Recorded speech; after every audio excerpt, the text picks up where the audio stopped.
Muy buenos días. Estamos aquí para dar respuesta a diversas preguntas acerca del libro de Carbonell, Pedagogías del siglo XXI. Annie Mitchell, Angélica Mitchell pregunta, ¿qué se entiende por floración de las utopías? ¿Es posible aplicar la pedagogía crítica en el México de hoy? ¿Por qué? Bueno, recientemente, por ejemplo, en las últimas votaciones de 2018, muchos jóvenes votaron. Incluso hay un avispamiento, como lo ha dicho el presidente, con respecto a la observación de cómo marcha la situación del país y la política. Esta gran participación de los jóvenes tiene que ser más reconocida, más enfocada, más canalizada. Es sin duda algo nuevo y es una oportunidad que se tiene que aprovechar. La floración de las utopías significa que es posible cambiar el mundo para bien, después de plantearse una sociedad donde las máquinas o el libre mercado trabajan automáticamente. No, nosotros los seres humanos, los mexicanos en particular, tenemos responsabilidad en tomar el futuro en nuestras manos y en los jóvenes es en los que esta necesidad se está avisorando más que en ningún otro sector de la población y eso es una gran oportunidad. Que si es posible aplicar la pedagogía crítica en el México de hoy, no se trata de México, se trata de unas características de las sociedades en general. Teodoro Adorno, en los años 60, planteó en su libro Dialéctica Negativa que la imagen de la sociedad como globalidad, la totalidad, en general es una imagen falsa. ¿Qué significa esto? Que se tienen que romper las visiones simplistas acerca de la sociedad. Es decir, si puede existir una crítica, siempre va a ser a contracorriente. Por esta naturaleza de las convenciones sociales, de una tendencia a mirar la sociedad con simplismo. Por lo tanto, la pedagogía crítica va más allá de las convenciones, de las simplicidades, de las ideologías. Entonces, si es posible o no aplicar, bueno, esta práctica pertenece a un cultivo de las universidades, de los humanistas, a una práctica genérica del ser humano, de la capacidad de ver las cosas más allá que de forma simple. Por eso no se trata de que si todos la podemos aplicar o no, sino darnos cuenta de que detrás de las impresiones primeras siempre hay elaboraciones más sofisticadas que nos aproximan más a la verdad. Podría concluir esta pregunta acerca de si es posible aplicar la pedagogía crítica en el México de hoy con un replanteamiento de esa misma pregunta, que sería, ¿puede haber una educación donde los ciudadanos miremos de manera más profunda, abierta, tolerante las cosas? Eso será en la medida de que no nada más haya una ilustración, una buena información, sino una actitud a discutir las cosas y sobre todo una disposición a reconocer cuándo y quién, nosotros mismos incluso si estamos equivocados, porque de eso se trata la democracia. De Gante Cedeño, Ruth Marisol pregunta, actualmente se está viviendo en un confinamiento. ¿Se podría definir como una educación fuera de la escuela y realmente hay un aprendizaje significativo? Sin duda alguna, es lo que está tomando protagonismo. En estos tiempos de pandemia, de confinamiento, la pedagogía informal, la pedagogía no institucional ha tomado relevancia.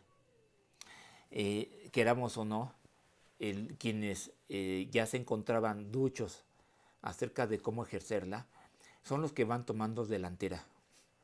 Por ejemplo, los medios de comunicación, en especial los videos, las videoconferencias, todos los recursos de comunicación escrita por medio de la tecnología, pueden tener formas flexibles, dinámicas y eficaces, mismas que quienes ya estaban ejerciendo la educación fuera de la escuela o la educación informal, pues tienen en estos momentos las ventajas.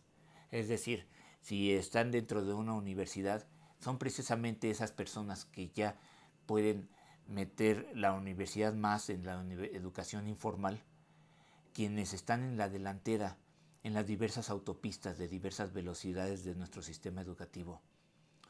Y vaya que son pocas y tienen que ser visibilizadas y analizadas. Es una necesidad de investigación muy ingente que no debe esperar, porque muchas veces pasan 2 o 3 años y apenas va tomando vuelo ciertas cosas. Betsabe Hernández pregunta, en las pedagogías no institucionales, Carbonell menciona que ahora en la actualidad la enseñanza viene de fuera de las escuelas. ¿Qué enseñanza adquieren los niños si ya reemplazaron los libros? El enfoque es esa necesidad de adaptación y aprender de los mejores, como dije hace rato. Hernández Gamboa, de nuevo Betsabe, pregunta, en las lecturas pedagogías críticas, ¿a qué se refiere con educación problematizadora? Bueno, la raíz de la educación problematizadora tiene larga data. Se contrapone mucho a los métodos rígidos, a los protocolos rígidos. La educación problematizadora privilegia las situaciones, el devenir, privilegia el espíritu crítico, la conciencia. Se tiene que entender toda esta nueva forma de asumir la educación para saber que siempre existen problemas y una necesidad de enfrentarse en situación a las diversas contingencias. Ese tipo de educación no está muy reconocida, mucho menos institucionalmente. Viene de la necesidad de los grupos sociales de resolver sus problemas urgentemente y no ante catástrofes ni tampoco necesidad de cambios. Si bien nace ahí, se ha expandido.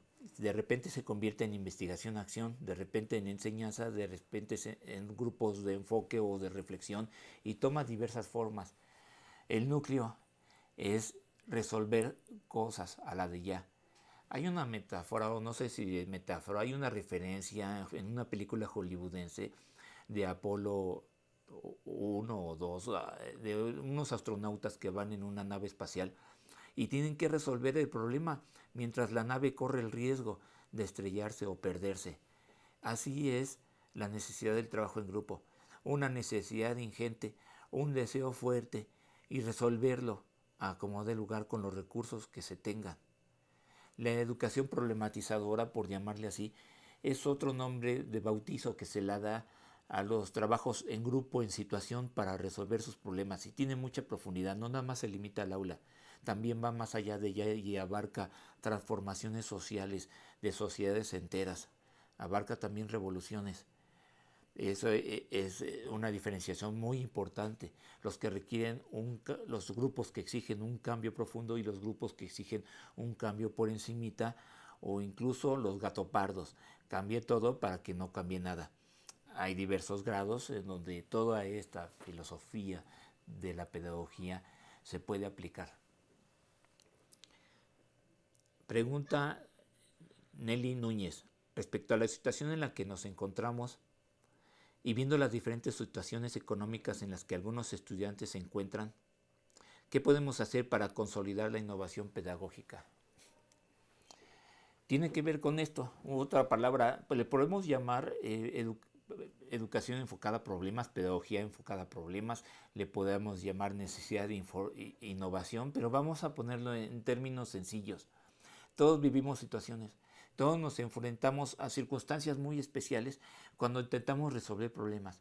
Cuando es en grupo, los discutimos, tratamos de coordinarlos y hacer cosas y lograr cosas. Eso puede ser desde una persona, 2, 3, 10 millones.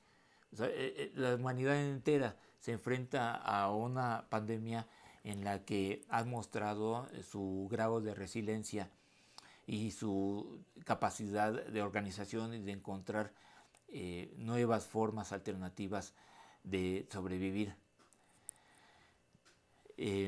Pero de forma sencilla, dicho de nuevo, de forma sencilla, es como los seres humanos tenemos capacidad de ponernos de acuerdo para ante una situación, resolver los problemas que nos planteemos. Así es de sencillo. Y si a eso, en un inicio, Marx le llamó la necesidad de organización para defender el interés X. Fue muy interesante que lo planteara de esa forma porque él decía que el primer interés es el de las clases sociales. No importa si de los grupos, las clases, las naciones, en todo caso son seres humanos tratando de organizarse para ponerse de acuerdo, para resolver los problemas. La palabra de organización es un poco delicada, como más adelante lo veremos y hay que tomarla con pinzas. Dice también esta Nelly, ¿qué impacto tiene actualmente la pedagogía crítica en el crecimiento del país?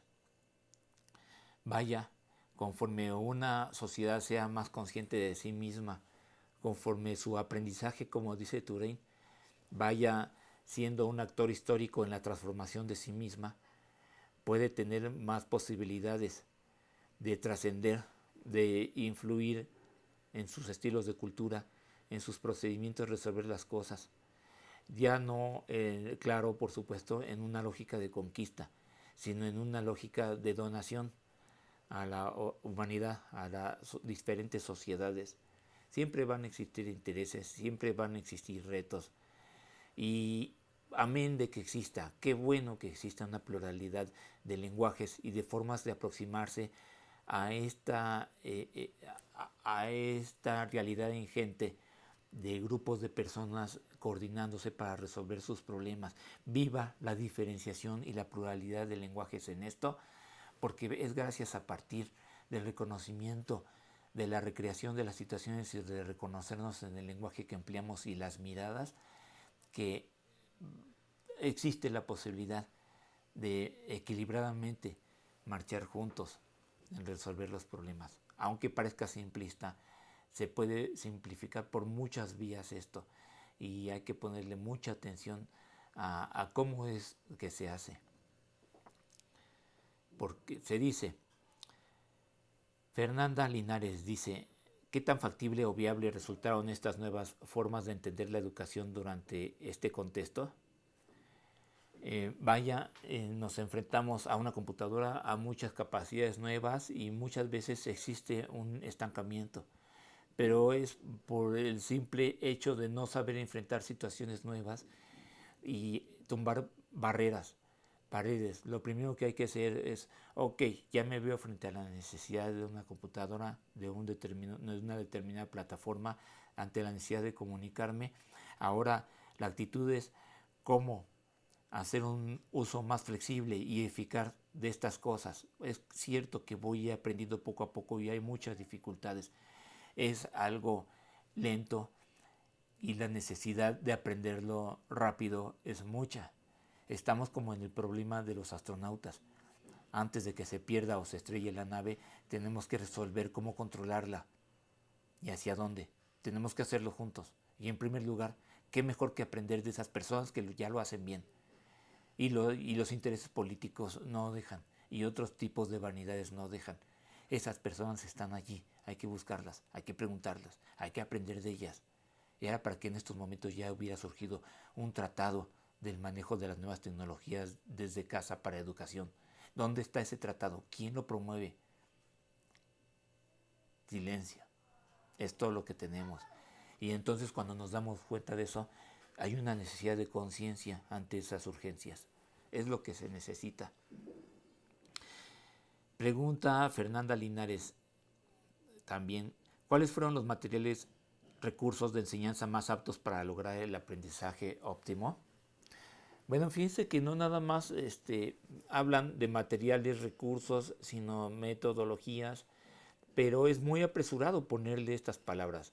Bueno, tal vez materiales y recursos, sí, si hablamos de metodologías es muy apresurado.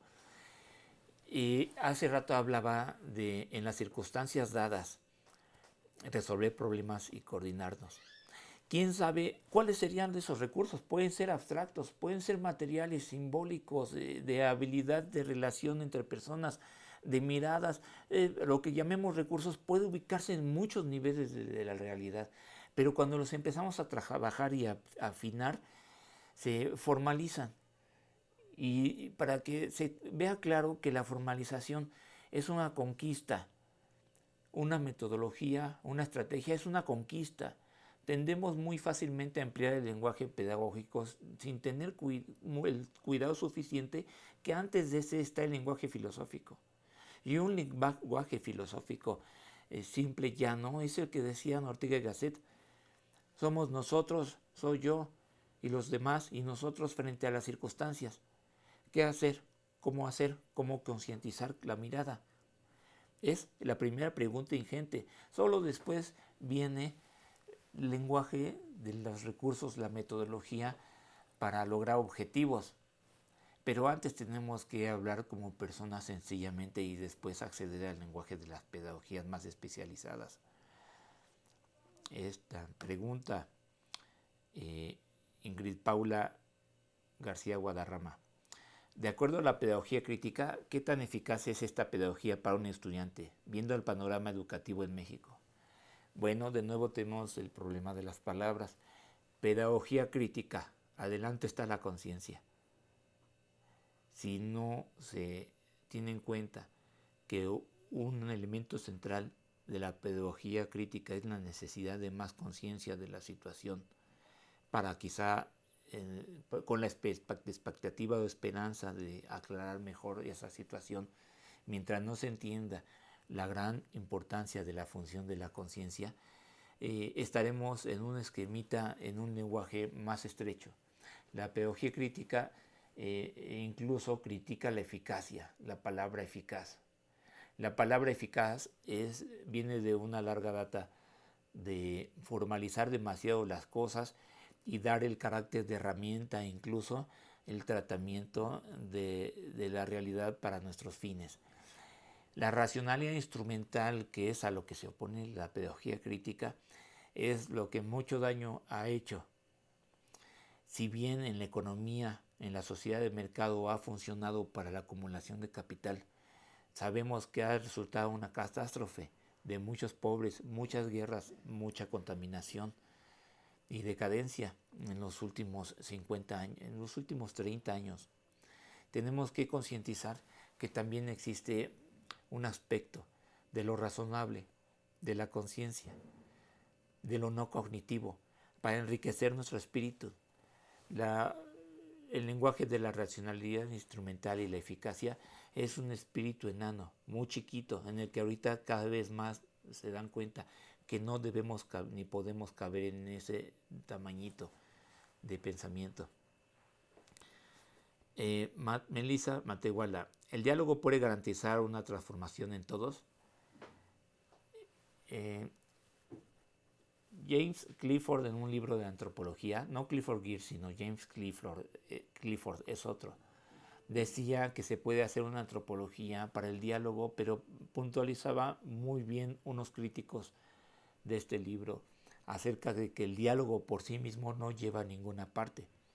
Y el diálogo, si bien es infinito y al igual que la descripción de cosas, tiene que llegar a un punto en donde exista lo que el psicoanálisis ha llamado la cura y en lo que las ciencias humanas le llama también la transformación, que empieza con un cambio de actitudes y de mirada del mundo.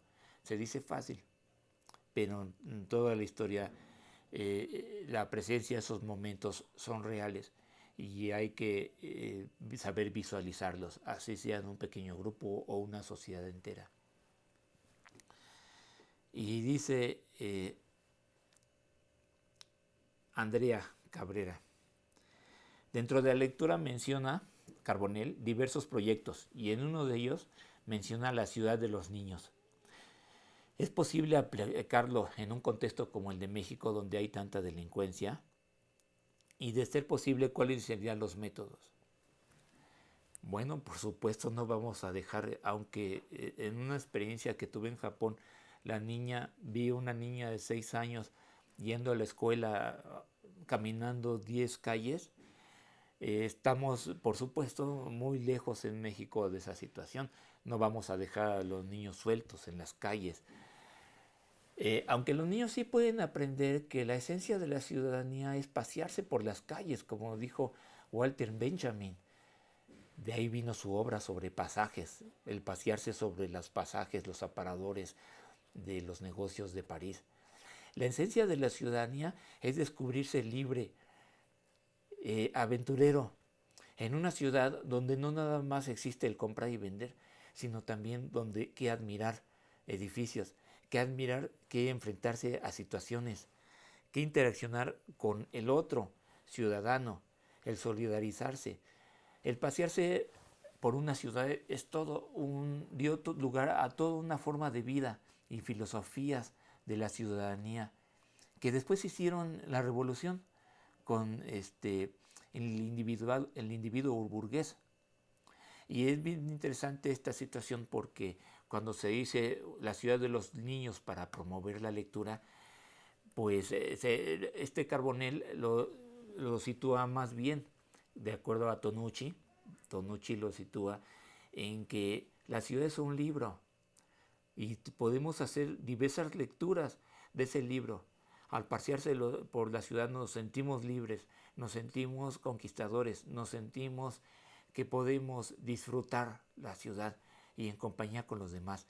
También es una utopía burguesa, pero utopía y al fin y al cabo que se puede recrear. Y entonces ya existen ciertos proyectitos como por ejemplo los niños en las granjas México, los niños en las exposiciones también. Existen utopías acerca de ciudades del pasearse. Pasearse es una palabra no nada más de diversión, sino de ejercitar esa necesidad de perspectiva, de enriquecernos a nosotros mismos. Nuestra ciudad se ha vuelto secuestrada por grupos delincuenciales, por grupos todavía intereses particularistas. Al frenar en un semáforo nos damos cuenta que no es nuestro ese espacio, sino del que limpia vidrios o vende chicles. Tenemos que sentir más solidaridad entre todos, desprivatizar la ciudad en los diversos segmentos, dar un sentido de la solidaridad con el semejante, sentirnos más libres. Yo creo que un proyecto de la ciudad de los niños solamente tuviera funcionamiento si se asumieran a fondo tres cosas. Primero, hospitalidad, ¿sí? Que el niño sienta que ese espacio es suyo, que los papás sientan que el espacio es suyo. ¿Cómo lograrlo? Súper importante. Tiene que haber una intención libre, un proyecto, una intención explícita, un proyecto explícito, bien organizado. Si no existe un proyecto intencional explícito de hacerlo, no se puede hacer este tipo de cosas. Tiene que haber un enfoque, que es esta esencia del pasearse en la ciudad, como una cosa seria, como una cosa del crecimiento de todos, como una posible nueva pedagogía, de enseñarle a los niños, no nada más pasearse a la ciudad y aprender mucho de ahí, sino también del trabajo, también del juego. Son tres modalidades de la pedagogía informal. Como pueden ver, ha adquirido relevancia y tenemos que estar como pedagogos más que nada asimilando esta pedagogía del siglo XXI, enfocada a abrirse a nuevos horizontes, porque ya basta de una enseñanza acartonada en el aula. Hay que atreverse a hacer más cosas. Bueno, esa es la invitación. Muchas gracias por sus preguntas muy buenas. Nos vemos a la próxima. Chao.